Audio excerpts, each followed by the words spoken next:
நேசரின் கரங்கள் பெந்தகோஸ்தமை வழங்கும் நேசரின் சத்தம். நாளின் செய்தியின் தலைப்பு தேவ ஆவியானவர். தேவன் ஆவியாய் இருக்கிறார்.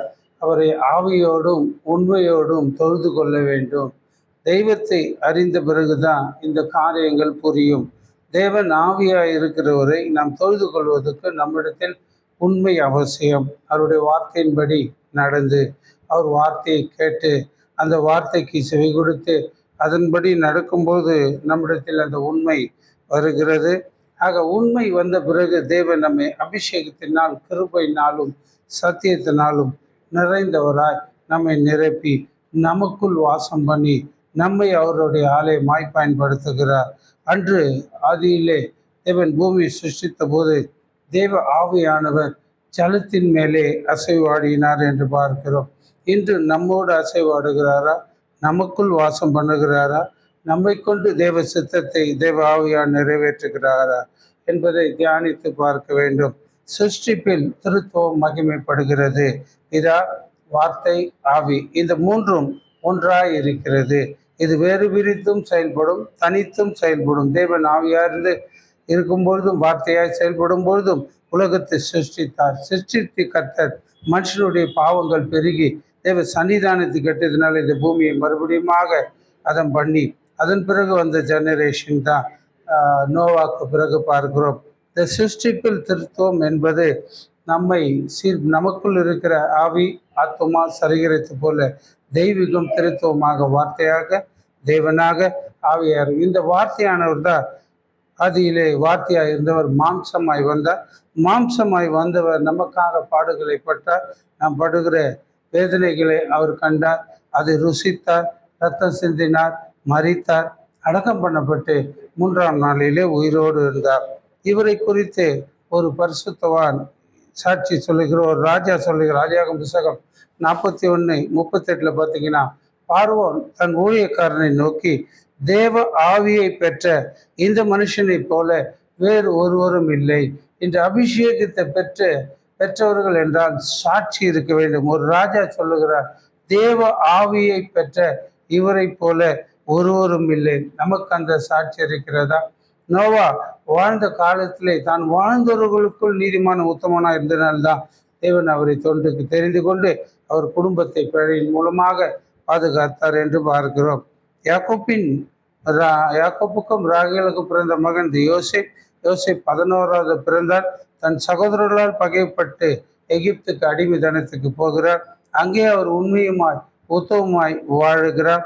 பாவம் அவரை நெருங்கி வரும்போது தேவனுக்கு விரோதமாக நாம் பாவம் செய்வது என்பது சொல்லி அந்த பாவத்தை விட்டு விலகி ஓடின பரிசுத்தவானா திகழ்ந்தார். சிறையில் அடைக்கப்பட்டார். கர்த்தர் அங்கேயும் மகிமைப்பட்டார். கடைசியில் பார்வோன் ராஜாவுக்கு அவர் தரிசனத்தை வெளிப்படுத்தினார். சொப்பனத்தை சொன்னதினாலே பார்வோன் சொல்லுகிறான், தன் ஊழியக்காரை நோக்கி, தேவ ஆவியை பெற்ற இந்த மனுஷனை போல வேறு ஒருவர் உண்டு. ஆக தேவ ஆவியை பெற்றால் நம் சாட்சி இருக்கும். நம் சாட்சி எப்படி இருக்க வேண்டும்? வார்த்தையிலும், நடக்கையிலும், அன்பிலும், கற்பிலும், ஆவிலும், விசுவாசத்திலும் மற்றவர்களுக்கு மாதிரியான ஒரு சாட்சியை பெற்றதுனால்தான் இவருக்குள் இருக்கிறது தேவ ஆவி என்பதை ராஜா உணர்ந்து கொண்டார் என்று பார்க்கலாம். பரலோகத்திலிருந்து வந்தவர் எல்லாரிலும் மேலானவர். அந்த ஆண்டவராக இயேசுவை நாம் தெய்வமாக ஏற்றுக்கொண்டு அவருடைய அடிச்சொடிகளை பின்பற்றி நடக்கும் பொழுது நாம் பரிசுத்த பாதையில் நடந்து வருகிறோம். பரிசுத்த பாதையில் இயேசு நடந்தது போல நாம் நடக்க முயற்சிக்க வேண்டும், நடந்து பார்க்க வேண்டும். கேட்கிறவளாய் மட்டுமல்ல, அதன்படி நடக்கும்போது தேவ மகிமை வருகிறது. இங்கே பார்த்த கிருபையினால் சத்தியத்தினால் நிறைந்து நமக்குள் வாசம் பண்ணுகிறார். கிருபையை கொடுக்கிறார். சத்தியம் நமக்குள் இருக்க வேண்டும். நாம் ஒரு நிருபமாய், நாம் ஒரு போர்டு போல நமக்குள் இந்த வார்த்தைகள் இருந்தால்தான் மற்றவர்களுக்கு ஜெபிக்க முடியும், மற்றவர்களுக்கு பிரசங்கிக்க முடியும், ஆலோசனை சொல்ல முடியும். இந்த வார்த்தை உள்ளத்தில் இல்லை என்றால் வேதத்தை பிரட்டி பார்த்து சொல்லுவது அதர்சனமாய் இருக்கும். ஆகையினால் கிருபையினால் சத்தியத்தினால் நிறைந்து நமக்குள் அவர் வாசம் பண்ண நம்முடைய நடக்கை எப்படி இருக்க வேண்டும், நம்ம செயல் எப்படி இருக்க வேண்டும், தேவன் நமக்குள் இருப்பதை மற்றவர்கள் அறியத்தக்கத அதிசயங்களை, அற்புதங்கள் நடைபெற வேண்டும். இயேசு நசரேயனாகிய இயேசுவை தேவன் பரிசுத்த ஆவியினாலும் வல்லமையினாலும் அபிஷேகம் பண்ணி தேவன் அவரோடு கூட இருந்தபடியால் அவர் நன்மை செய்கிறவராயும் பிசாசின் வல்லமையில் அகப்பட்டவரை குணமாக்கினார். இந்த பிசாசின் வல்லமையில் அகப்பட்டவரை குணமாக்கிறவராகவும் நல்லது செய்கிறவரோ திகழ்ந்த தேவகுமாரரை போல தேவ பிள்ளைகள் திகழ வேண்டும். இவருக்கு அபிஷேகம் அவருக்கு இல்லை, மாம்சமான யாவர் மேலும் என் ஆவியை ஊற்றுவன் என்பது சொல்லி இருக்கிறார். ஆக உண்மை வரும்போது அபிஷேகம் வரும், அபிஷேகம் வரும்போது வரம் செயல்படும், வரம் மற்றவர்களுக்கு விடுதலை வாங்கி கொடுக்கும், அதிசயங்களை காண பண்ணும், அற்புதங்களை செய்யும். இந்த ஆண்டவரை, இந்த பிதாவாகிய தெய்வத்தை, இந்த இயேசுவை எப்படி தொழுது கொள்ள வேண்டுமா? கொரிந்தியரிலே பவுல் சொல்றார், ஆவியோடும் தொழுது கொள்ள வேண்டும். அபிஷேகம் பெற்றவள் ஆவில் நிரம்பி செபிக்க வேண்டும். தவறு வரும்போது அபிஷேகம் நம்மளை விட்டு வெளியேறும். ஆண்டவர் நமக்குள் சிறு தவறு இருந்தாலும் அபிஷேகம் இருக்கும், செயல்படாது.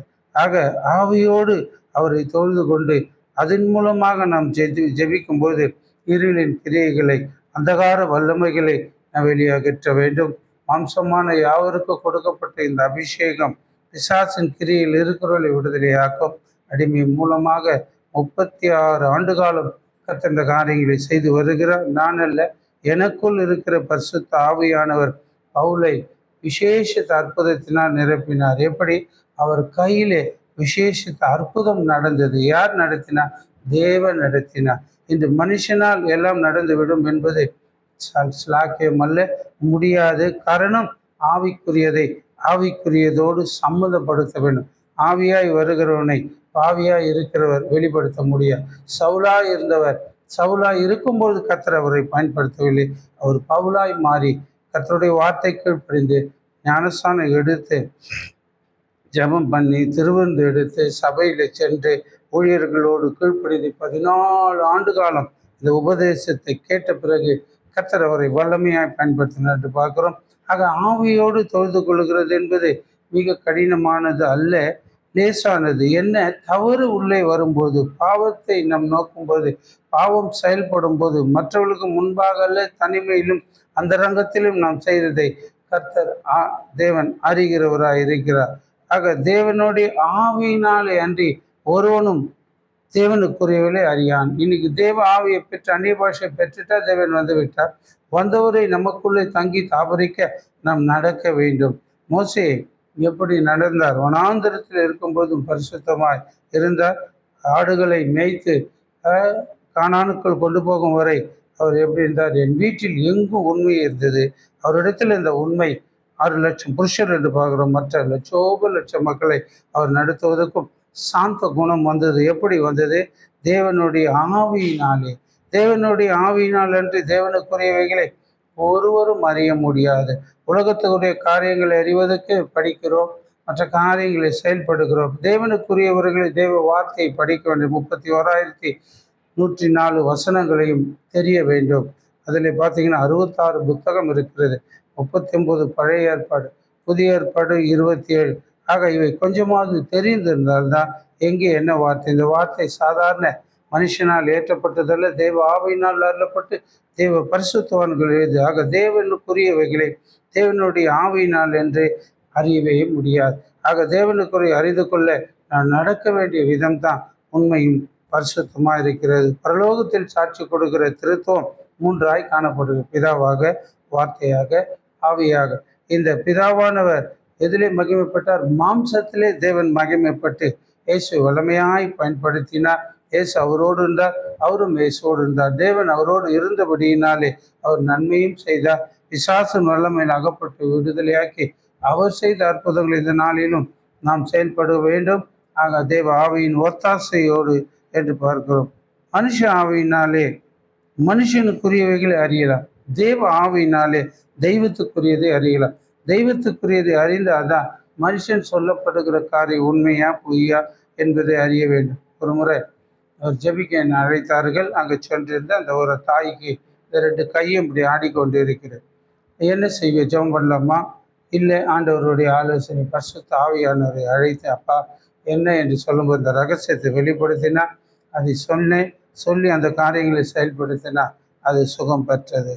ஆக கர்த்தர் நம்மில் இருந்தால்தான் அதிசயங்கள், அற்புதங்கள். பைத்தியமாய் போனவர்கள் நெல்லூரில் பைத்தியமாய் சுத்தின ஒரு தம்பியை வரவழைத்து ஜெபித்து கர்த்தர் அவர் விடுதலை கொடுத்தார். இப்படி நம்மிலும் கர்த்தர் மகிமைப்பட நாம் ஆயத்தம் உள்ளவர்களாய், உண்மை உள்ளவர்களாய், பரிசுத்த உள்ளவர்களாய், நீதியிலே நடக்கக்கூடியவர்களாய் எப்படியும் வாழலாம். வாழ்வதற்கு உலகத்தில் அநேக வழி.